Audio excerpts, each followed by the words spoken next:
Karena Tuhan yang Maha, pada kesempatan siang menjelang sore hari ini kita dapat silaturahmi bersama antara pimpinan unit kerja, pimpinan cabang, pimpinan daerah dan pimpinan pusat SPKP-SPSI khususnya dari Kabupaten Karawang untuk melaksanakan rapat kerja cabang Prakerja dalam rangka evaluasi dan sekaligus memantapkan dan mentajamkan program kerja SPKP-SPSI Kabupaten Karawang untuk setahun, 2 tahun, dan 3 tahun yang akan datang.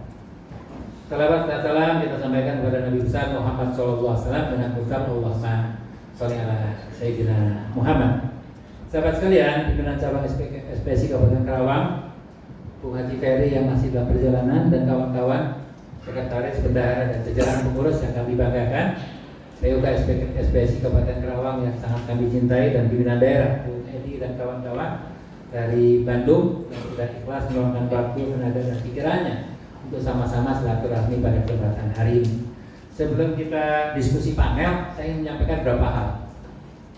Yang pertama, bentuk dan atas nama pimpinan besar SPKP-SPSI, saya bersama-sama Bung Gobur, kita Bung Fayakun, menyampaikan takabullah minna wa minkum, minal aidin wal faizin, mohon maaf lahir dan batin, seraya berdoa. Mudah-mudahan kita diberikan umur panjang, diberikan keberkahan dan kesehatan, sekaligus mampu melaksanakan ikhlas untuk melaksanakan tugas organisasi, dan dipertemukan kembali bulan Ramadan tahun yang akan datang. Amin ya Rabbal. Amin semua dong. Kalau amin semua kan kita ketemu bulan puasa tahun depan, kan berarti umur panjang. Kalau ketemu bulan puasa tahun depan kan innalillahi wa inna ilaihi raji'un. Kita dipertemukan kembali bulan puasa yang penuh berkah, penuh maghfirah, dan sekaligus malam Lailatul Qadar tahun yang akan datang. Amin ya Rabbal. Sahabat sekalian, berkenaan dengan mandatori yang diberikan oleh Bung Haji Ferry untuk mengantar diskusi panel, hadir tengah-tengah kita ada pimpinan cabang, ada pimpinan daerah, dan saya pimpinan pusat, nanti ada Bung Gofur untuk mendampingi. Saya ingin menyampaikan pengantar dulu ya. Mudah-mudahan pengantar ini selaras dengan apa yang menjadi kebutuhan kita bersama. Saya nggak pengen teman-teman pengen hamburger, saya kasih singkong, ya, muntah gitu kan. Nah, materi yang saya ingin antarkan harapannya sesuai dengan apa yang kita ingin diskusikan, dengan harapan memotivasi kita sebagai pimpinan serikat pekerja untuk lebih bergairah, lebih memiliki giroh, lebih memiliki gairah, lebih memiliki motivasi untuk mengoptimalisasi diri di dalam rangka mengabdi untuk kepentingan organisasi dan kepentingan seluruh keluarga besar SPKP-SPSI yang tersebar di Kabupaten Karawang maupun Provinsi Jawa Barat. Saya ulang sekali lagi, kawan-kawan sekalian, kawan-kawan sudah didaulat menjadi seorang pemimpin. Assalamualaikum. Sudah didaulat menjadi seorang pemimpin, diberikan amanah untuk melaksanakan tugas untuk apa?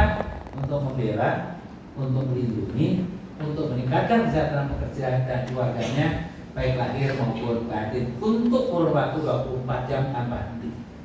Pemimpin kan gitu, kita mengenal waktu kan, mau siang, mau malam, mau pagi, ada kewajiban moral, kewajiban sosial, kewajiban kemanusiaan, kewajiban ilahiyah, gitu, untuk berpikir untuk kemaslahatan anggota kita. Jadi kita nggak boleh 24 jam abai sama sekali nggak mikirin anggota gitu. Yang dipikir dirinya sendiri, istrinya sama pacarnya doang gitu loh. Kayaknya nggak pas itu pemimpin. Mau tidak mau kita harus mikirin sebagian waktu yang tersisa, yang ada banyak tersisa yang disediakan oleh Tuhan, sedikit dong untuk berpikir untuk kemaslahatan anggota kita. Dalam rangka apa? Melindungi, dalam rangka membela, dalam rangka meningkatkan kesejahteraan pekerja dan keluarganya baik lahir maupun batin. Ikhlas itu? Assalamualaikum. Ikhlas? Ikhlas orang kita yang didaulat waktu bersama oleh anggota. Kalau nggak ikhlas dia mundur bareng aja gitu. Ikhlas. Itu yang pertama. Yang kedua tentang tantangan. Tantangan kita sebagai aktivis kita kerja hari ini pasca 77 tahun merdeka, pasca 51 tahun SPSI berdiri. SPSI berdiri tepat tanggal 20 Februari tahun 1973. Kalau sekarang tahun 2024 berapa tahun sih? Matematikanya tadi blok 51 tahun ya? Betul. 51 tahun pasca berdirinya Serikat Pekerja Keluarga Besar SPKP dan SPSI. Rumah besarnya adalah tantangannya semakin hari semakin berat. Atas dasar itu saya menyampaikan 3 hal saja. Saya langsung lagi. Tantangan hari ini, esok maupun masa yang akan datang bukan semakin hari semakin ringan, tapi semakin hari semakin berat. 3 hal yang saya sampaikan. 1, tentang perspektif hubungan industrial. Kita tahu bahwa pasca kita mendeklarasikan diri sebagai bangsa yang demokratis, tanpa kode etik, tanpa code of conduct, maka demokratisasi kita sangat-sangat liberal. Ciri-ciri liberalisasi dari semua aspek kehidupan adalah berkompetisi. Saya ulang lagi. Ciri liberalisasi dari semua aspek kehidupan adalah berkompetisi. Selama serikat pekerja berkompetisi, sama pekerja berkompetisi, sama pengusaha berkompetisi, sesama pencari kerja juga berkompetisi. Semuanya berkompetisi. Siapa yang kuat memangsa yang lemah. Atas dasar itu bicara tentang hubungan industrial nih, saya langsung lagi. Perspektif hubungan industrial kita sangat liberal. Dengan demikian maka ciri kompetisi sangat nyata di hadapan kita, di hadapan bagi pengurus serikat pekerja. Apa itu tandanya? Ditandai dengan hubungan kerja yang bersifat long life employment berubah menjadi flexible employment. Hubungan kerja yang bersifat tetap, permanen, masuk masa kerja 3 bulan, setelah itu diangkat menjadi pekerja tetap. Saiki orang-orang neh terakhir di juragan ayana adalah kontrak 3 bulan, 6 bulan, setahun. Itu ciri liberalisasi. Karena apa? Karena berkompetisi. Satu cirinya itu. Ciri liberalisasi dalam hubungan industrial apa yang kedua? Yang kedua adalah tentang serikat pekerja. Hari ini tercatat tidak kurang dari 21 nama serikat pekerja serikat buruh tingkat nasional konfederasinya. SPSI saja ada 3. SPSI Andi, benar kan? SPSI Yoris, Cicimnya apa? Jumur Jaya. SPSI Jumur. Kalau 21 berarti masih ada 18 lagi. Ada KSPI, KSBSI, lupa lagi kan 21. Saya nggak perlu wajib menghafal. Tapi yang pasti catatan Kementerian Tenaga ada 20. Timbul pertanyaan besarnya adalah ketika ada 21 serikat pekerja dengan menganut prinsip-prinsip liberalisasi, maka akan terjadi kompetisi. Siapa yang mampu mendekati pekerja, yang mampu menempatkan hatinya di hati pekerja, kita bisa bentuk serikat pekerja. Tapi kalau tidak mau pasti akan ditinggalkan oleh kaum karena apa? Beda dengan dulu pada waktu single union, pada waktu serikat pekerja satu-satunya SPSI, suka nggak suka ya masuk SPSI. Sekarang kan nggak suka SPMI pindah ke SPSI, nggak suka SPSI nggak tahu pindah kemana gitu kan.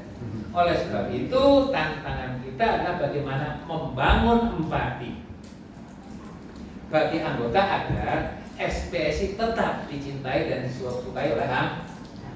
Bahkan di dalam propaganda positif kita, goal akhir adalah membangun empati masyarakat, membangun empati pemerintah, membangun empati pengusaha, dan membangun empati pekerja. Harapannya Serikat Pekerja Keluarga Besar SPSI satu-satunya yaitu yang dijadikan dambaan untuk mampu melindungi dan mampu menjadikan kerja bagi mereka. Itu catatan yang kedua ya. Satu, hubungan industrialnya kita liberal. Yang kedua, serikat pekerjanya kita liberal. Nanti kita diskusi, kita ngobrol. Yuk gimana ke depan? Yang ketiga, rezim. Pemerintah hari ini, karena kita tidak memiliki perwakilan di legislatif, Assalamualaikum. Yang menentukan arah bangsa itu adalah eksekutif, legislatif, dan yudikatif. Karena kita menganut prinsip-prinsip trias politika, menganut 3. Markup kita kan trias politika loh, eksekutif, legislatif, dan yudikatif. Itu yang menentukan arah bangsa, yang menentukan UMR, menentukan undang-undang, menentukan harga Indomie, yang menentukan pajak, yang menentukan tarif listrik, yang menentukan macam-macam lah kurang lebih begitu. Dengan kata lain yang menentukan nasib kita, bangsa kita, hidup kita adalah eksekutif, legislatif, dan yudikatif. Nanti yang lain nanti. Yes. Oh iya, kok saya lihat di seluruh orang terpelajar dan di pasar orang selalu belajar dalam model masa depan ini coach aneh, coach ketua umum. Tepuk tangan untuk kita. Ini pesan ketua umum. Kalau materi nggak usah. Saya sudah bikin materi. Ada slide 21 tapi nggak usah sampaikan. Tapi hanya kebetulan aja baca itu. Pesan yang saya sampaikan di dalam coach ini adalah kita boleh hari ini sarjana, boleh S1, boleh S2, boleh S3. Tapi hari ini adalah kita, hari ini adalah saya. Tapi kalau ingin menjadi pemilik masa depan, mau tidak mau harus belajar, dan belajar. Buat tangan kita. Jadi kalau kita hanya percaya dengan apa atribut yang kita miliki hari ini, ya hanya itu. Anto, sarjana hukum, ketua pimpinan cabang SPK PSBSI, sekretaris SPK PSBSI Kabupaten Karawang, advokat, ya itu. Tapi kalau belajar, siapa tahu jadi bupati. Amin. Bupati ketoprak. Artinya apa? Kalau ingin menjadi peraih masa depan, pemilik masa depan, mau tidak mau tugas kita sebagai aktivis dengan kerja adalah belajar, dan belajar. Siap belajar? Siap. Tantangan kita hari ini, esok maupun yang akan datang semakin hari semakin berat. Ya, mau tidak mau kita harus. Oleh sebab itu Tuhan memberikan amanah pada Rasul kita, pada Nabi Musa, Iqra, Bismillah 3 kali, belajarlah, bacalah. Jadi kita harus belajar. Jadi saya nyampaikan pesan itu hanya pesan moral aja gitu, coach. Kawan-kawan sekalian, saya di mana? Sampai saya katakan bahwa rezim hari ini kita menganut trias politika. Produk-produk rezim hari ini semenjak tahun 2014 sampai ini hari hampir tidak ada produk hukum yang berpihak pada kepentingan kaum pekerja. Dan kita statusnya adalah PNS, penitip nasib sejati. Kenapa? Karena kita bagian kelompok masyarakat yang disebut civil society, bukan penentu, tapi penitip pesan, kritikus, saran, pandangan, tapi bukan eksekutor. Yang mengeksekusi kebijakan lah eksekutif, apalagi legislatif dan yudikatif. Kemarin partai buruh gagal. Ini di samping kita betapa pentingnya bahwa kita menganut trias politika. Nasib kita ternyata yang nentuin orang lain, gitu. Serikat pekerja tugasnya hanya memberikan aspirasi dengan cara apa? Aksi unjuk rasa, menyampaikan saran, pendapat, dan dialog. Itu di tingkat nasional ya. Assalamualaikum. Tingkat nasional. Apakah tidak berguna? Sangat berguna serikat pekerja, khususnya di tingkat land level. Kenapa land level? Karena yang menentukan nasib kita, yang membuat undang-undang kita adalah serikat pekerja tingkat unit kerja. Yang buat PKB itu undang-undang kan? Undang-undang bagi dirinya yang disebut leg spesialis, yang bersifat otonom. Undang-undang memberikan ruang kepada kita, memberikan mandatori kepada kita sebagai aktivis serikat pekerja untuk membuat undang-undang yang bersifat leg spesialis, otonom di masing-masing perusahaan. Siapa yang memberikan syarat itu? Undang-undang nomor 18 di mana? Konvensi ILO 98. Memberikan mandatori kepada kita untuk berunding, memberikan mandatori untuk kita untuk menentukan nasib kita untuk masa yang akan datang. Terakhir, baru kita nanti diskusi. Setelah itu nanti mungkin pengantar juga Bung Edi boleh, pengantar Bung Parno boleh, nanti kita diskusi. Saya 3 hal aja agar lebih mudah ditangkap. Coba, hari ini rezim yang kurang berpihak pada kepentingan kaum. Dengan demikian maka berat bagi kita untuk perjuangan hari esok maupun masa yang akan datang. Atas dasar itu kita harus punya komitmen untuk tetap mampu melindungi anggota kita, membela anggota kita dan meningkatkan kualitas kesejahteraan kita, pilihannya harus sesuai dengan standar internasional yang kita kenal dengan ILS, International Labor Standard. Agar apa? Agar serikat pekerja kita betul-betul mampu menjadi serikat pekerja berkelas dunia. Kalau nggak berkelas dunia, akhirnya kita serikat pekerja ica-ica. Orang-orang Padang bilang, orang Padang ada yang sini ica-ica. Orang Bukeri ya, orang Padang. Serikat pekerja ica-ica, serikat pekerja ica-ica itu serikat pekerja etro-etro gitu loh. Etro-etro kalau jangan bilang etro-etro serikat pekerja, tapi bukan serikat pekerja, bohong-bohongan gitu loh. Papan nama doang. Kita ingin menjadi serikat pekerja yang real union, serikat pekerja yang real, yang mampu membela, melindungi dan meningkatkan kerja. Caranya kayak apa? Satu, harus demokratis. Kedua, harus mandiri. Ketiga, harus bersolidaritas. Dan yang keempat, syaratnya harus ada negosiasi. Serikat pekerja nggak pernah negosiasi, bukan serikat pekerja namanya. Demo terus itu, bukan serikat pekerja, itu LSM namanya, itu NGO. Serikat pekerja universal harus ada nego. Pertanyaan berikutnya bla kalau di tingkat kabupaten negosiasinya dengan siapa? Ya di tripartit, di Dewan Pengupahan, dengan Apindo, dengan pemerintah. Di tingkat nasional negosiasinya dengan Menteri Tenaga Kerja, dengan Apindo tingkat nasional. Di tingkat unit juga bantu dengan grup. Itu ciri serikat pekerja uni. Tapi kalau serikat pekerja nggak pernah negosiasi, nggak pernah runding, bukan serikat kerja. Atas itu mari kita sama-sama kuatkan serikat pekerja untuk menjadi serikat pekerja berkelas dunia dengan melakukan 6 tahapan. Tapi sebelum itu semua kita boleh diskusi, nanti ada pengantar. 3 hal tadi ya.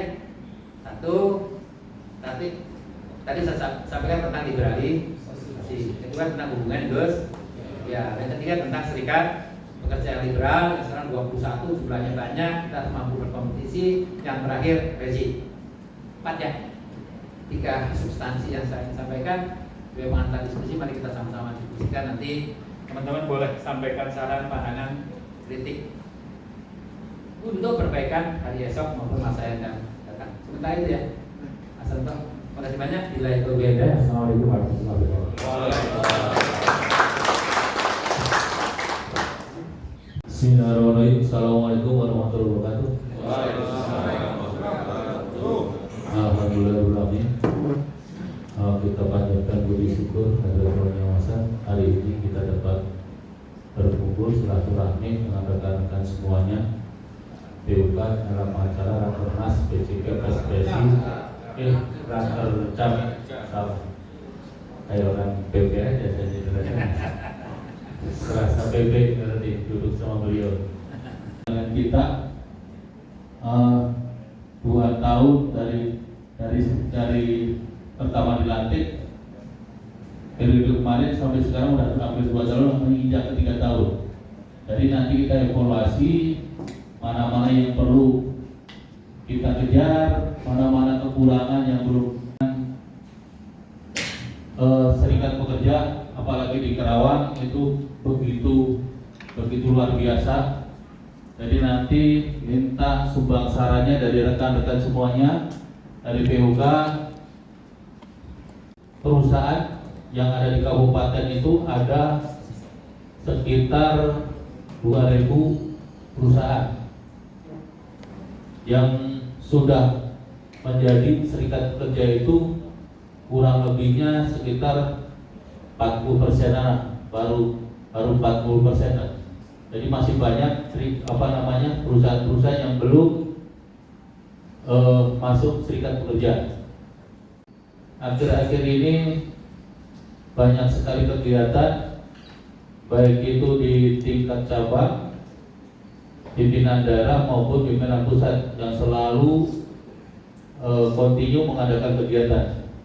Jadi nanti kita berdiskusi panel. Kami dari pimpinan cabang khususnya minta saran pendapat dari rekan-rekan semuanya terkait dengan perkembangan organisasi kita. Itu mungkin itu aja pengantar dari saya. Mungkin nanti dilanjut sama rekan saya dari pimpinan daerah Saya akhiri, wassalamualaikum warahmatullahi wabarakatuh. Assalamualaikum warahmatullahi wabarakatuh. Perkenalkan, nama saya Pak Edi Suherdi. Hari ini mewakili Pak Agus yang kebetulan beliau tidak bisa hadir di tengah-tengah kita berkaitan dengan ibunda mertuanya meninggal dunia kemarin. Kita doakan agar almarhumah ibunya Pak Agus Koswara ditempatkan di sisi Allah Subhanahu wa Ta'ala. Hari ini saya hadir didampingi oleh Bung Ajis sebagai peserta di dalam rapat kerja cabang SPKPS Kabupaten Karawang dan wakil saya Sekretaris Bung Dewi Herianto. Saya hormati Pak dosen SPSI, guru besar saya Pak R. Abdullah, bukan guru besar SPSI saja tetapi guru besar di sebelah-sebelah SP sana pun. Beliaulah guru besar yang saat ini masih kondisinya sehat walafiat. Kemudian Abdullah masih tetap eksis dan sehat walafiat sehingga apa yang kita cita-cita ini bisa kita realisasikan dan kita laksanakan. Tadi sebagaimana yang disampaikan oleh Pak Abdullah di visi-visi tadi, betul. Saat ini tadi berbicara rejim, saat ini rejimnya rejim yang sedang memaksakan. Jadi dalam konteks apapun dipaksakan. Kita sudah mengetahui ketika kita menolak undang-undang Omnibus Law, jelas MK sudah mengembalikan kepada DPR RI untuk dilakukan perbaikan.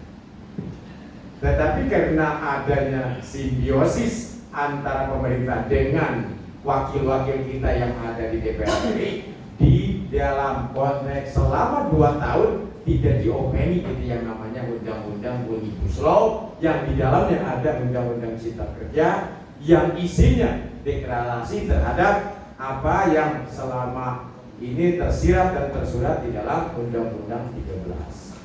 Sehingga ketika menjelang beberapa hari lagi itu oleh DPR RI dikembalikan ke pemerintah. Dalam situasi dan kondisi mendesak, maka pemerintah diberikan lampu hijau oleh wakil kita, dibuatlah pengganti undang-undang yang disebut Perpu. Dikembalikan lagi ke DPR, setelah jadi Perpu bolak-balik akhirnya undang-undang itu sah. Dan DPR sama-sama makmum, sama-sama berjamaah mengesahkan undang-undang yang haram itu. Kita sudah kecolongan. Sebelum undang-undang Omnibus Law itu ada pembuat undang-undang di mana undang-undang nomor 12 Undang-Undang MP3, di mana di situ rohnya untuk membuat undang-undang lebih dulu itu dibuat oleh DPR RI, direvisi oleh DPR RI dan disahkan oleh 2 lembaga itu. Akhirnya ketika disodorkan Omnibus Law dan Cipta Kerja tinggal ketuk aja, tidak ada lagi untuk FPB, tidak ada lagi untuk mengundang para stakeholder termasuk Pak Abdullah. Sehingga meskipun SPK, SPSI, harapan kita sebagai lokomotif terdepan gerakan Serikat Pekerja, Serikat Buruh di Indonesia, khusus di Jawa Barat dan di Karawang. Terima kasih. Assalamualaikum warahmatullahi wabarakatuh. Waalaikumsalam. Tolong untuk narasumber. Mungkin nanti pada teman-teman, apa sih liberalisasi terhadap serikat buruh? Apa sih liberalisasi terhadap rejim yang saat ini, yang sekarang sudah masuk ke dalam individu masing-masing? Kalau dulu subjek yang kita hantar melalui undang-undang regulasi, sekarang objek dan subjek masuk ke dalam undang-undang itu. Jadi kalau kata orang itu, orang diikat semuanya, suruh berlari, tapi semuanya diikat. Ini permasalahan kita. Jadi tolong berikan pendapat kawan-kawan, bagaimana sih kita ke depan? Bismillahirrahmanirrahim. Assalamualaikum warahmatullahi wabarakatuh. Assalamualaikum warahmatullahi wabarakatuh. Izin Saya lagi ngikutin untuk izin Bung Abdullah. Jadi sangat menarik ya di awal ini membahas mengenai situasi terkini, mengenai kondisi organisasi, mengenai kondisi regulasi dan sebagainya. Karena memang kita semua ini pasti adalah sebagai pelaku dalam hubungan industrial. Sangat menarik karena memang kaitannya ya, kami pernah mengangkat tema podcast ya, kebetulan kami mengundang Bung Chandra Mahlan terkait manajemen organisasi. Memang tantangan saat ini kan semakin berat untuk kita semua. Di samping ditambah lagi SDM kita mungkin belum mampu ya untuk katakan bisa keluar dari kondisi saat ini.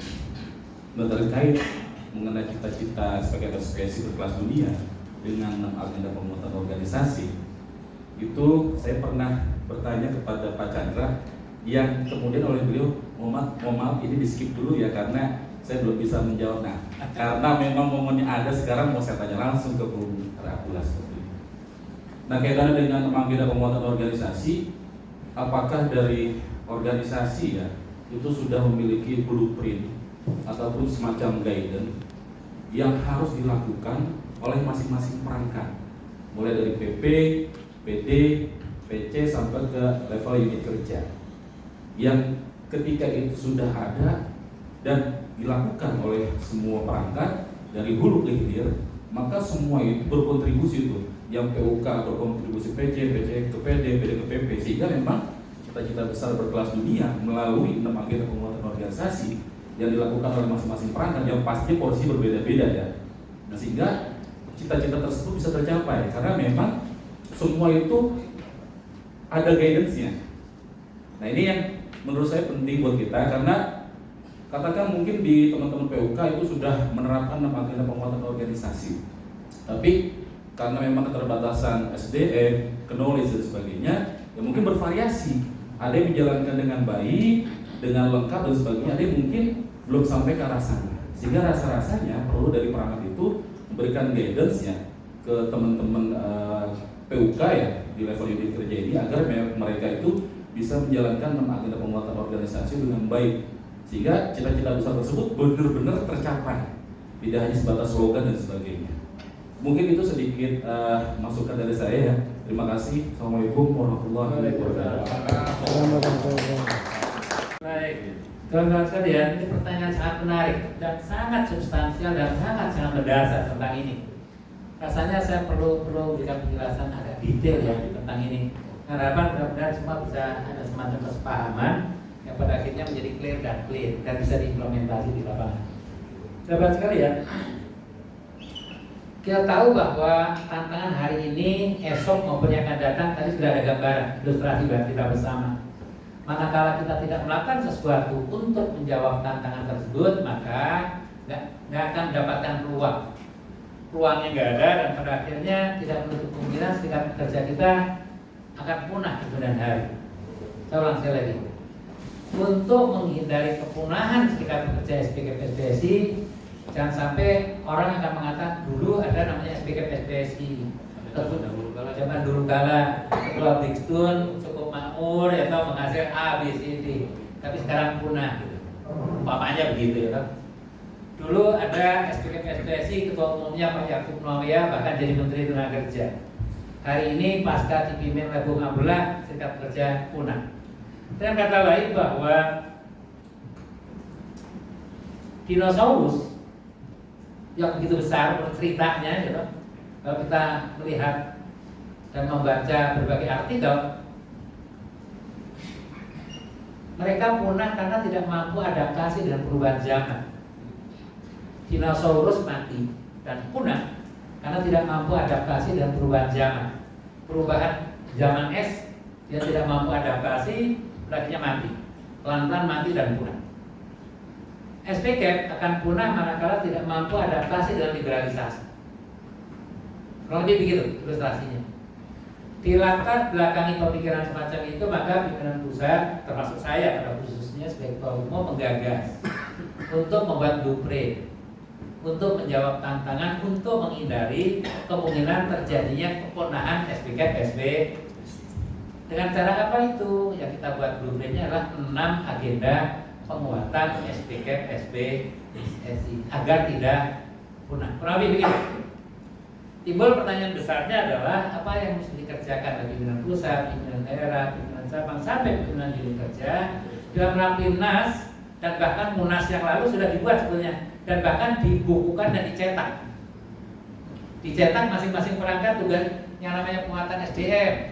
Tugas pimpinan pusat A, B, C, D, pimpinan daerah A, B, C, D, pimpinan cabang A, B, C, D, pimpinan unit kerja A, B, C, D, kurang lebih begitu. Penguatan advokasi yang akan dikerjakan A, B. Rasanya mungkin nggak sempurna, tapi panduan blueprint itu sudah ada. Dan insya Allah kalau umpamanya Bung nanti kebetulan bukunya belum terdistribusi, Bung Gobor bisa didistribusi ulang, gitu. Buku tentang panduan penjabaran guidance tentang 6 agenda penguatan. Tolong dibaca lagi secara seksama oleh kita semua, oleh pimpinan cabang maupun pimpinan unit kerja. Apa sih makna penguatan 6 agenda penguatan itu? Implementasi dan eksekusinya kayak apa? Sudah dibuat. Insya Allah mudah-mudahan dengan panduan itu, dan itu saya pikir sangat-sangat implementatif. Saya ulang sekali, sangat-sangat implementatif. Karena itu hasil kajian kita bersama. Dari kita, oleh kita, untuk kita. Artinya rumusan PUK, cabang, daerah sampai pusat, kita rumuskan dengan rupa blueprint. Blueprint itu artinya cetak biru. Peta jalan untuk menuju berkelas dunia.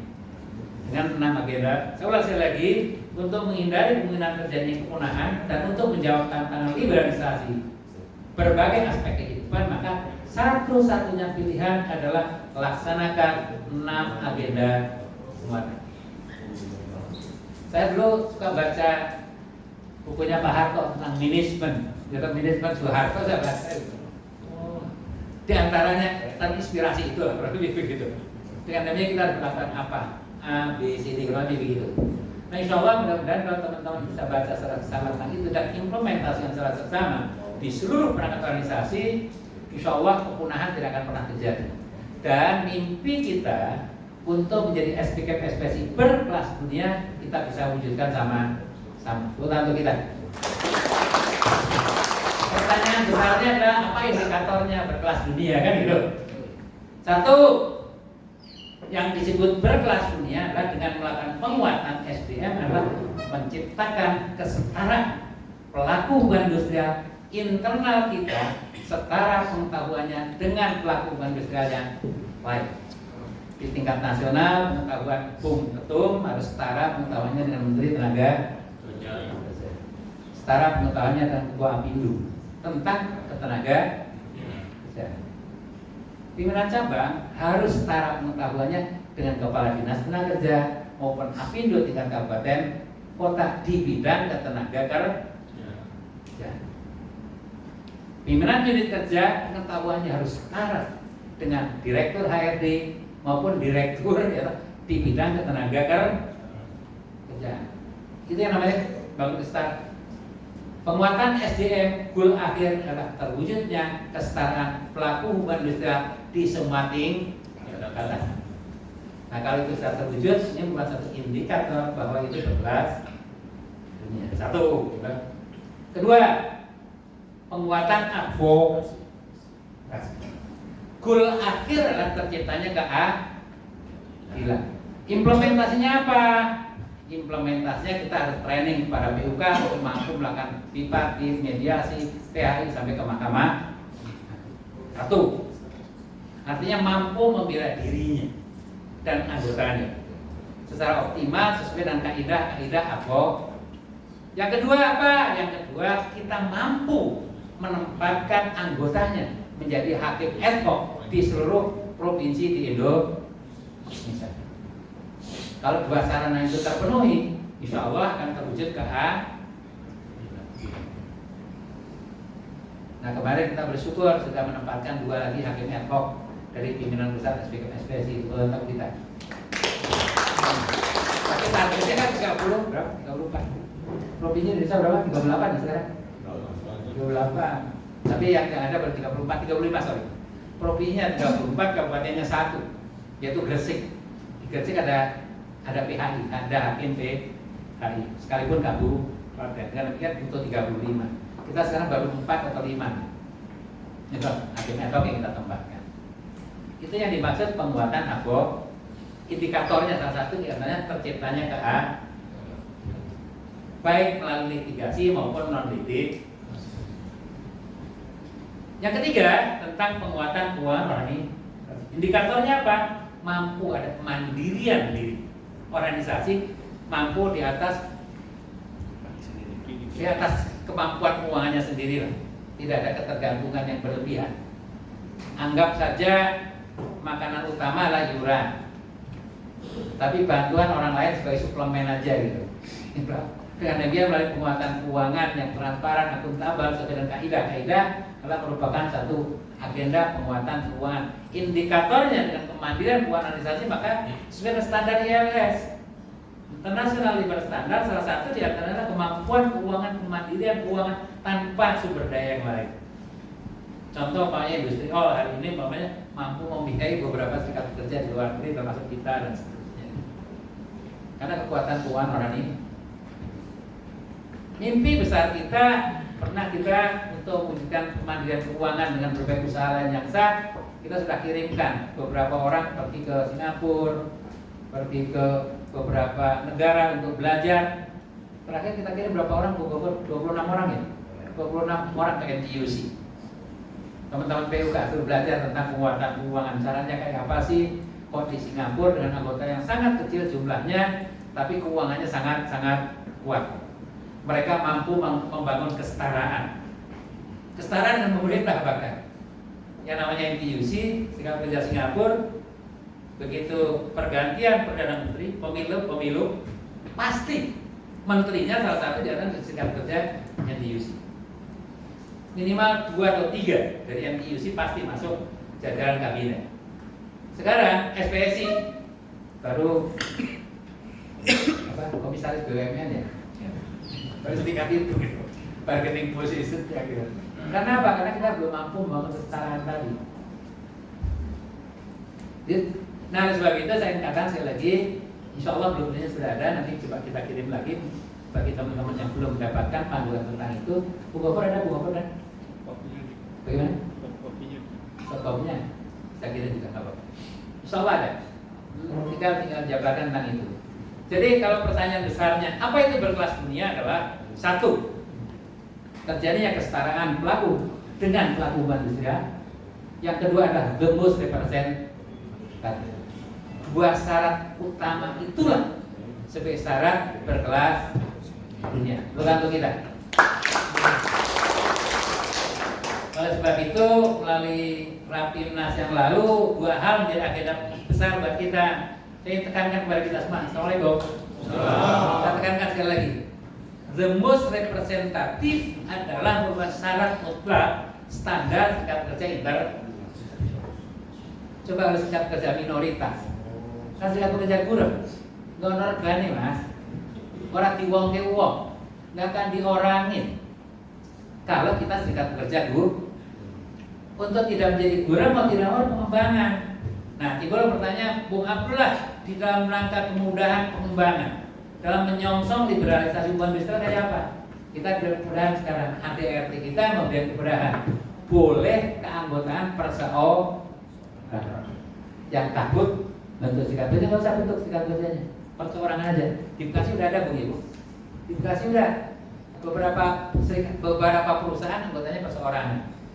Timbul pertanyaan, siapa yang mengadvokasi? Pimpinan cabang. Ada yang di PHK, pimpinan cabang yang tangani, kenaikan upah, pimpinan cabang yang tangani, ada pensiun, serikat pekerja yang tangani, pimpinan cabang yang tangani. Sementara di dalam rangka memberikan kemudahan yang kedua, selain serikat pekerja perseorangan, yaitu kita diberikan ruang untuk kemudahan bagi teman-teman yang belum ada perangkat di tingkat cabang langsung ke pimpinan pusat. Didorong mereka menjadi anggota serikat. Caranya kayak apa?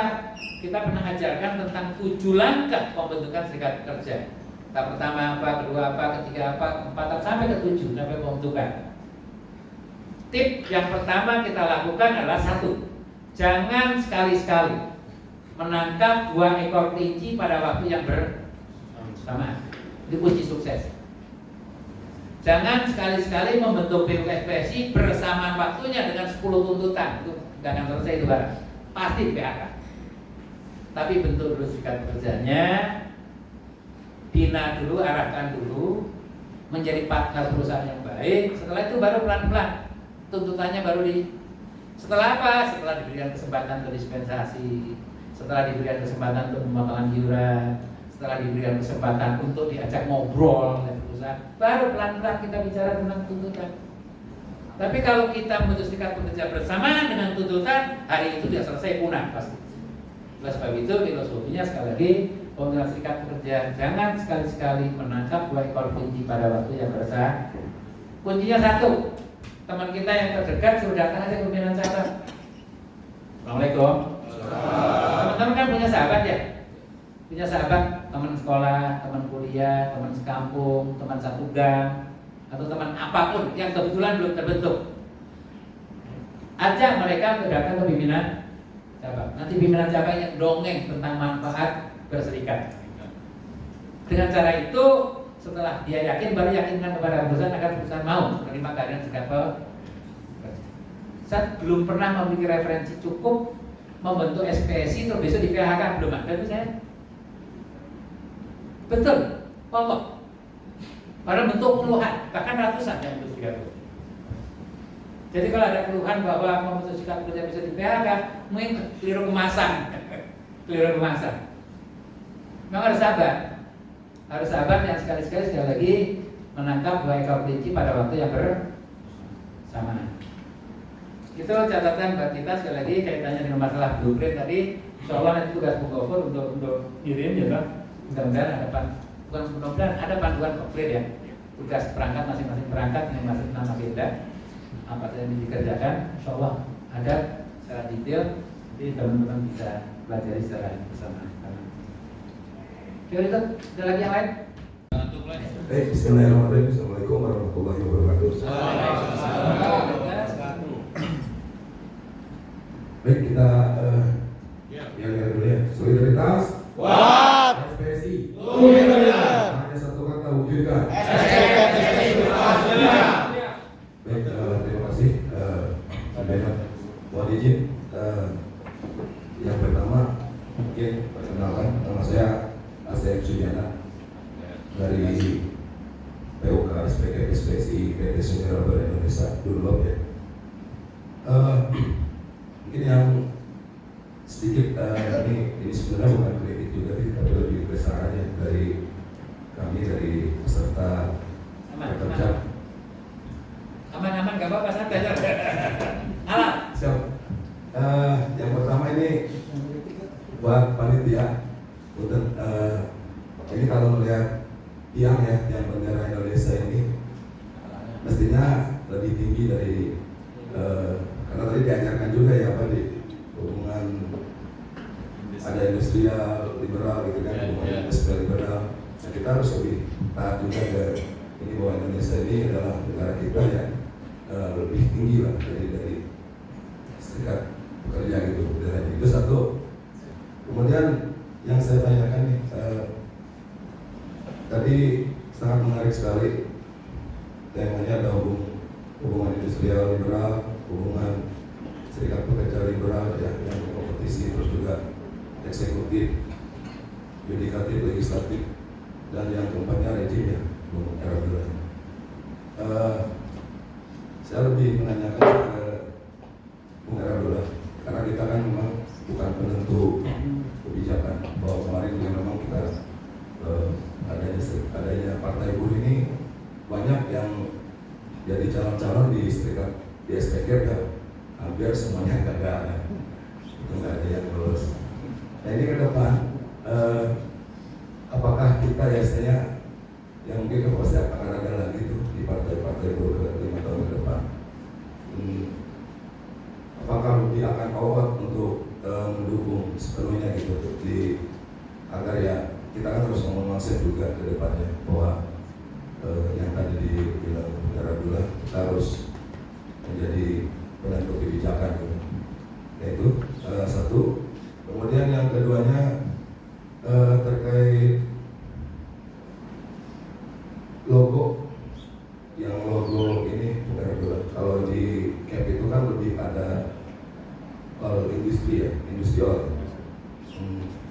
Kalau di konfederasinya itu ada logo ATUK dan satu lagi itu ITUK ya, dari Internasional Konfederasi. Kenapa di camp ini tidak, kalau saya lihat itu ininya tidak pernah memakai ya yang apa, ATUK sama yang ITUK-nya itu. Itu aja mungkin Bung Herbulan, terima kasih. Selamat sore, semoga selamat.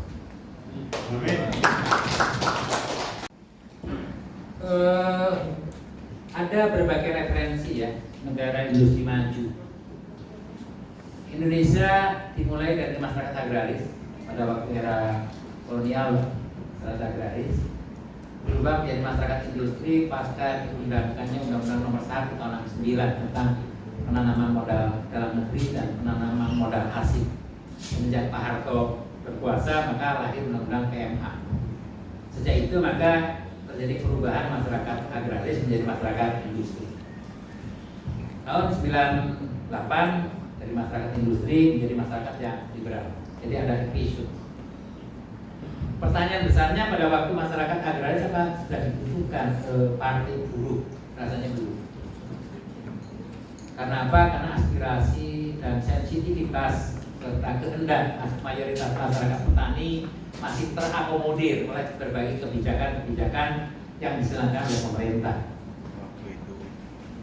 Tapi pasca terjadi industrialisasi, di mana mayoritas anggota legislatif yang duduk adalah yang di parlemen adalah kalangan-kalangan pemilik modal, tanda kutip kalangan kapitalis, maka mindset berpikir dan cara berpikirnya adalah cara berpikirnya kapitalis.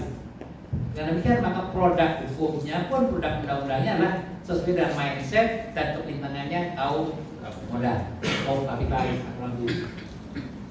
Nah dari situ baru rasanya mau ya dibutuhkan gitu. Tanpa ada keterwakilan di legislatif, sudah barang tentu kepentingan dan hajat hidup kita tidak pernah terakomodir. Karena apa yang diakomodasi adalah kepentingan pemilik. Nah, sisi lain kita sudah masuk dunia industrialisasi. Kepentingan kaum pekerja, kepentingan kaum buruh yang tersebar di Sabang sampai Merauke tidak terakomodir. Bahkan tanda kutip terdegradasi, terkurangi. Tinggal kalau kita bandingkan sekarang produk undang-undang 3 tahun pasca kemerdekaan yang dilahirkan oleh Trimurti, seorang menteri tenaga perempuan Indonesia pertama. Dulu disebutnya menteri perburuhan, namanya Trimurti, perempuan. Dibandingkan undang-undang hari ini jauh lebih baik undang-undang 3 tahun pasca kemerdekaan. Mereka sudah mengatur tentang jam kerja, cuti haid, cuti hamil, bahkan cuti besar diberikan 2 bulan. Jam kerja perempuan hanya 35 jam per minggu. Kira 40 jam sekarang. Lebih lama. Jadi lebih baik undang-undang 3 tahun pasca kemerdekaan. Karena apa? Karena aspirasi kita memang tidak terwadahi. Timbul pertanyaan besarnya, apakah perlu wakil-wakil pekerja duduk di legislatif? Pilihannya yang memang perlu agar terakomodir kepentingan kita. Melalui apa? Karena memang trias politika kita menganut prinsip-prinsip kepartaian, maka untuk duduk di legislatif satunya pilihan adalah melalui kecuali eksekutif bisa independen, ya toh, bupati, wali kota, ya, gubernur kan bisa independen. Tapi yang namanya di legislatif kan nggak bisa. Adanya DPD tidak memproduk langsung undang-undang yang menyangkut hajat hidup masyarakat. Pada dasar itu mau nggak mau pilihannya harus ada. Timbul pertanyaan, apakah dengan adanya partai itu serikat kerja bubar ya enggak toh ya? Serikat kerja tetap diperkuat. Assalamualaikum. Saya tegaskan sekali lagi, hadirnya partai tidak harus melegitimasi, mendelegitimasi serikat kerja. Serikat kerja tetap dibutuhkan, dan itu universal. Di negara industri maju sekalipun, serikat kerja tetap sangat-sangat dibutuhkan. Kenapa? Karena partai nggak bisa masuk pabrik, Mas. Nggak bisa berdiri di pabrik kan? Berdiri kenaikan upah bisa nggak partai?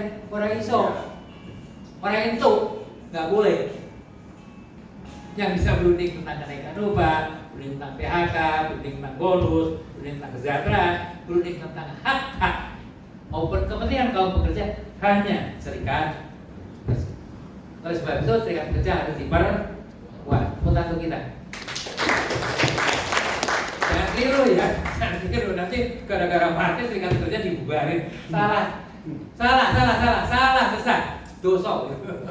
Kayak itu, nggak boleh.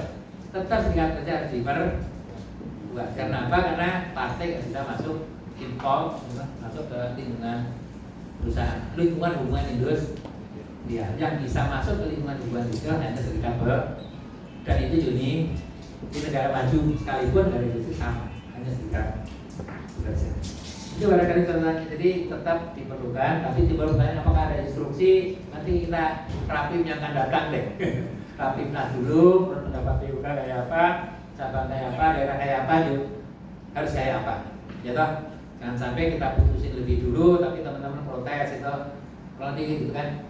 Tapi sekali lagi betapa penting dan kebutuhan nyata bahwa kita butuh kader-kader kita yang terserak, yang memiliki potensi besar untuk terlibat mendesain norma-norma hukum ketenagakerjaan di lingkungan legislatif. Artinya kata lain bahwa itu sangat-sangat. Tapi sekali lagi jangan terus menganggap serikat buruh nggak penting. Justru serikat buruh tetap harus diperkuat dan sangat-sangat penting. Tepuk tangan kita. Itu ya. Terima kasih. Assalamualaikum warahmatullahi wabarakatuh. Perkenalkan, nama saya Taufik dari PUK Kaulo Indonesia Karawang.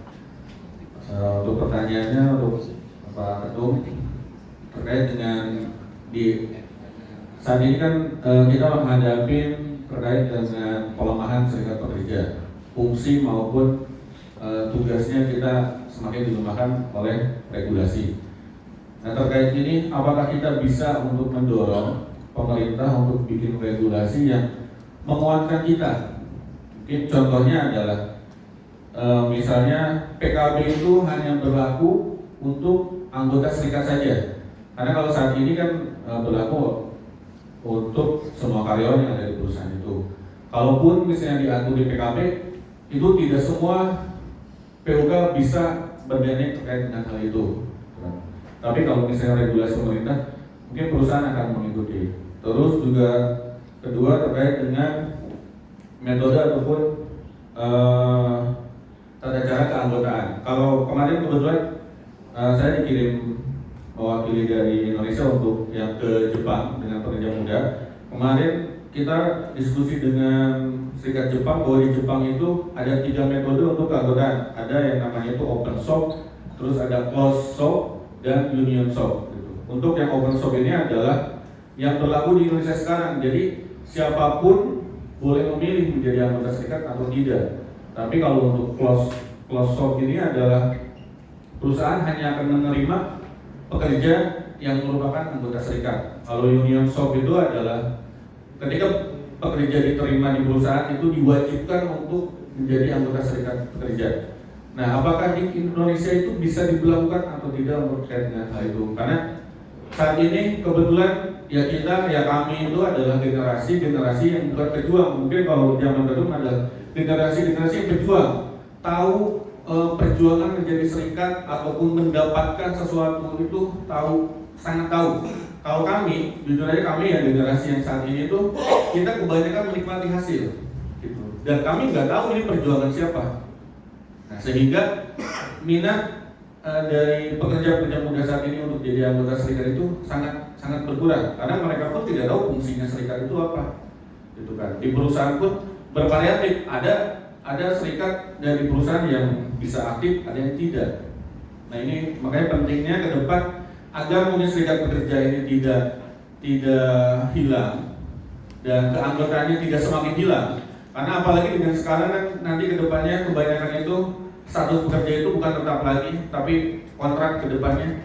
Sehingga kan makin kesini makin hilang gitu. Apalagi kalau kita tidak berubah metode yang tadinya anggota serikat hanya karyawan tetap aja, ya kita harus berubah juga beradaptasi bahwa nanti ke depannya yang bisa direkrut itu ya anak kontrak juga harus bisa kita rekrut ke depannya, karena ya nanti sumber anggota kita adalah dari anak kontrak itu. Ke depan mungkin beberapa tahun ke depan pekerja tetap itu akan sangat sedikit gitu. Makanya mungkin apakah bisa nggak kita mendorong pemerintah yang kebetulan kan Pak Abdullah adalah ketua pimpinan nasional yang notabene mungkin berkaitan langsung dengan menteri, apakah bisa tidak kita mendorong untuk dibuatkan regulasi khusus agar lebih menguatkan dari serikat pekerja itu sendiri. Karena sekarang ya undang-undang cipta kerja mau nggak mau kita terima nggak terima tetap berlaku gitu. Tapi dari undang-undang cipta kerja ini kita dapat apa? Kita nggak dapat apa-apa gitu. Nah sehingga kita juga harus bisa juga ketika regulasi tidak bisa kita rubah, maka kita mungkin mendorong regulasi lain yang bisa menguatkan kita gitu. Karena kalau kita terus-terusan kita hanya bicara nolak omnibus law, kita nolak cipta kerja, tapi kita tidak menyiapkan langkah lain gitu kan. Walaupun mungkin ya kita sekarang tidak ada di parlemen, tapi secara tugas dan fungsi ada kan kita bisa mendorong ke pemerintahan. Ada pertemuan-pertemuan seperti itu kan, ada juga difasilitasi untuk hal itu juga. Nah, kita juga apakah kita bisa tidak mendorong untuk dibuatkan regulasi seperti itu? Oke, itu kedua. Terima kasih. Assalamualaikum warahmatullahi wabarakatuh. Waalaikumsalam. Luar biasa. Tepuk tangan untuk kita. Saya ingin merespon apa yang disampaikan Dr. Taufik. Kawan-kawan sekalian, jujur memang ada satu manfaat yang luar biasa ketika kita afiliasi serikat pekerja internasional. Salah satu di antaranya Dr. Taufik, kita kirim keluar dan seterusnya.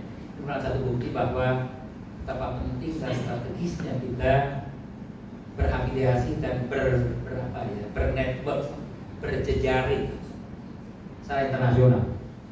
Kenapa? Karena serikat pekerja memang nggak bisa berdiri sendiri. Dunia ini sudah global. Apa yang terjadi ini hari di sini juga bisa terjadi di tempat lain. Apa yang terjadi ini hari di sini diketahui juga di negara lain. Pada dasar itu budaya-budaya luar pun tidak menutup kemungkinan menjadi budaya kita, atau sebaliknya budaya kita akan menjadi budaya orang lain di bidang hubungan industrial. Catatan penting bahwa betapa sulitnya kita memperjuangkan penolakan omnibus. Tapi ada usulan kenapa enggak kita memiliki satu usaha lain dalam rangka memperkuat kita. Salah satu referensi adalah serikat pekerja Jepang, ada 3 jenis. Gitu. Nah dari 3 jenis itu yang dipakai oleh kita menurut Bung Taufik adalah referensi yang di Jepang adalah open source. Jadi boleh menjadi atau tidak menjadi, normanya kurang lebih begitu. Kemarin pada waktu sebelum reses, DPR pernah mengusulkan kepada kita, berikan referensi juga kepada kita untuk mengkaji ulang Undang-Undang 21 2000. Undang-Undang 21 2000 jujur ngomong memang produk euforia demokratisasi pada waktu era Gus Dur. Pasca reformasi, semua orang bersukacita, bergegap gembira, tukang becak pun ngomong tentang reformasi. Maka salah satu di antaranya adalah meratifikasi Konvensi RU 87. Apa itu Undang-Undang 21 2000? Pertanyaan besarnya adalah Jepang meratifikasi Konvensi RU itu enggak. Jepang enggak, Malaysia enggak, Singapura enggak, Thailand enggak, bahkan Amerika sendiri sebagai kampion demokrasi tidak meratifikasi konvensi tentang kebebasan serikat pekerja sebagaimana Undang-Undang 21 2000. Oleh sebab itu tentang serikat pekerja diatur melalui skema-skema bukan atas dasar konvensi tapi atas dasar kebijakan di mana negara itu berada. Timbul pertanyaan kenapa kita meratifikasi? Yaitu karena kita euforia waktu itu menganggap bahwa semua produk-produk internasional dianggap semuanya bagus. Padahal dengan liberalisasi serikat pekerja dan kebebasan serikat pekerja yang hari ini kita rasakan, yang bersukacita adalah kapitalis. Senyum-senyum, toh? Benar nggak? Kenapa? Karena serikat pekerja nggak akan pernah bersatu. Coba bayangin 21. Yang satu ngalor, satu ngidul, satu ngulon, satu ngetan gitu. Tentang yang satu tidur gitu. Tentang undang-undang cipta kerja kan ada yang setuju, ada yang nolak, ada yang abstain, Yang sujud. ada yang setuju. Gitu. Nah, ini merupakan satu bukti bahwa yang bercita-cita dengan liberalisasi serikat kerja itu adalah pemilik modal sebetulnya. Tapi kita bagi orang yang ambisius tentang demokratisasi dianggap itu kebaikan. Buat saya sejak semula, sebelum lahir saya protes keras. Bahkan saya ngomong, Pak Bomber, ini tolak ini. Ini nggak akan cocok berlaku di Indonesia. Ya, waktu itu karena memang lebih banyak yang euforia demokratisasi, maka lahirlah 21 2000 dan sampai hari ini. Tapi kemarin DPR pernah usulkan kepada kita untuk dikaji ulang. Di antaranya tadi mungkin kita akan coba apa yang jadi pikiran Bu, rekomendasi tempat negara lain kita bisa kaji ulang tentang itu untuk memperkuat. Tapi kalau toh tidak sekalipun memang dalam konteks PKB kan Permen 28 loh. Ya. PKB kan Permen 28 berlaku bagi anggota bagi pekerja. Itu kita bisa rumuskan ulang memang. Seyogianya memang berlaku bagi anggota serikat pekerja. Karena serikat pekerja mewakili untuk dan atas nama anggotanya. Siapa yang bisa mewakili adalah serikat pekerja yang tercatat di Dinas Tenaga Kerja gitu. Jadi dia mewakili anggotanya, kalau bukan anggotanya mestinya enggak. Tapi PKB berlaku untuk seluruh. Nah, hal semacam itu juga merupakan satu kajian. Nah, sebab itu saya pikir nanti kita akan coba adakan workshop hal-hal yang dianggap penting dan strategis. Di luar memperjuangkan penolakan cipta kerja, kita juga mesti ada langkah-langkah lain dalam rangka memperkuat tadi, memperkuat gerakan serikat pekerja. Tidak ada pilihan lain. Kita harus back to basic, kembali penguatan serikat pekerja melalui apa? Penguatan daya runding. Assalamualaikum. Penguatan daya. Kenapa? Sekarang ini dengan tidak mentabuhkan ya aksi unjuk rasa tanpa minimum berjilid-jilid. Enggak, boleh-boleh aja itu. Saya tidak mentabuhkan itu. Tapi saya ingin buat ilustrasi filosofi upah yang kita dapat. Sebetulnya nentuin bupati, gubernur, presiden atau kita. Assalamualaikum. Upah yang kita harus dapatkan, filosofinya, yang menentukan besaran upah itu mestinya bupati, gubernur, presiden atau kita.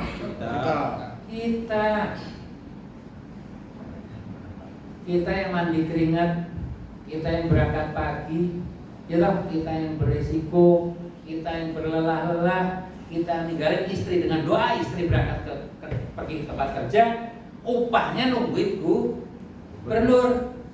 Ya rada aneh gitu maksud saya, buat saya agak gitu. Yuk back to basic deh, perkuat daya runding kita. Sebelum gubernur nentuin, kita yang nentuin. Sebab apa? Kalau gubernur yang nentuin, bisa saja kebesaran, bisa saja kekecilan. Timbul pertanyaan, bolehkah? Saya ulang lagi, Assalamualaikum. Bolehkah serikat pekerja menentukan nasibnya melalui perundingan yang bersifat kepentingan? Boleh, sangat boleh, dan itu tujuan berserikat. Kalau nunggu apa yang diatur dalam undang-undang nggak usah berserikat. Undang-undang ada yang ngatur itu sudah 24 jam ya, seminggu runding DPR, rumusin, diputusin. Tugas kita melaksanakan, tugas pengusaha melaksanakan undang-undang. Nggak harus memperjuangkan, nggak harus merundingkan. Yang harus diperjuangkan dan dirundingkan adalah sesuatu yang belum diatur dalam undang. 77 tahun merdeka, hari ini paling 30% yang sudah diatur oleh negara tentang kesejahteraan kita yang menyangkut hajat hidup kita, sandang, pangan, papan, kesehatan, dan pendidikan. Dari 6 jenis kebutuhan dasar bagi kita, paling 30% yang diatur oleh negara. Jam kerja, benar nggak? Hanya jam kerja, upah minimum, cuti haid, cuti hamil, THR, nggak ada lagi. Bonus diatur oleh negara nggak? Enggak. Makan diatur oleh negara nggak? Transport diatur oleh negara nggak? Seragam kerja diatur? Nggak ada. Nah, oleh sebab itu karena kita diberikan kesempatan oleh negara melalui Undang-Undang 1856, kita melihat untuk berunding tentang kepentingan pekerja dan keluarganya. Yuk back to basic, utamakan perundingan berbagai hajat hidup untuk kepentingan yang 70% tadi, yang 30% diatur oleh negara, oke, ya toh. Terima kasih itu negara sudah berpartisipasi, atur jam kerja, hari kerja, cuti hamil, gitu. Termasuk THR, gitu. Upah minimum. Tapi upah layak kan nggak diatur. Kenapa nggak boleh berpikir? Yuk kita bergeser. Sekarang ini perkuat daya runding. Siap perkuat daya runding? Siap. Ragu saya. Siap berubah? Siap. Lakukan perundingan. Karena hajat hidup kita ditentukan oleh kita, bukan oleh gubernur, bukan ditentukan oleh Pak Prabowo besok, enggak. Assalamualaikum. Kita tentukan oleh serikat pekerja melalui proses perundingan dengan pengusaha. Timbul pertanyaan apa saja yang boleh diundang, semua hal yang bersifat kepentingan. Pernah nggak dengar teman-teman ada tunjangan kesepian? Assalamualaikum. Assalamualaikum. Pernah nggak dengar ada tunjangan kesepian? Nggak ada. Nggak dengar kan? Tapi ada. Di mana di perusahaan tambang lepas pantai. Loh, diatur dalam undang-undang? Enggak, itu karena memang kesepian mereka. Ditambang terus. Akibat kesepian dia meninggalkan keluarga untuk kurun waktu tertentu dia dapat tunjangan kesepian. Boleh nggak? Halal nggak? Halal. Sesuai dengan apa? Hasil perundingan. Gitu loh maksudku. Jadi jangan nunggu terus bisa sampai demo berjilid-jilid. Bukan nggak boleh, lagi demo boleh. Karena Undang-Undang 998 memberikan izin itu. Tapi sekarang jangan mengabaikan tentang kekuatan daya runding itu loh. Kalau kekuatan daya runding dioptimalisasi. Tolong bergeser lah pelan-pelan. Saya tekankan ini melalui rakernas hari ini harapan berupa produk bahwa ke depan perlu pendidikan dan pendidikan tentang penguatan daya teori runding kayak apa, mulainya kayak apa, negosiasi dengan tingkat baik itu kayak apa dan seterusnya. Saya pikir perlu untuk dioptimalisasi kepada seluruh perangkat organisasi. Saya pikir itu sebagai closing. Atau nuhun ya, turun bisa kabulkan tidak ada kalpakan. Terima kasih banyak. Mohon maaf manakala ada hal yang kurang berkenan. Assalamualaikum warahmatullahi wabarakatuh.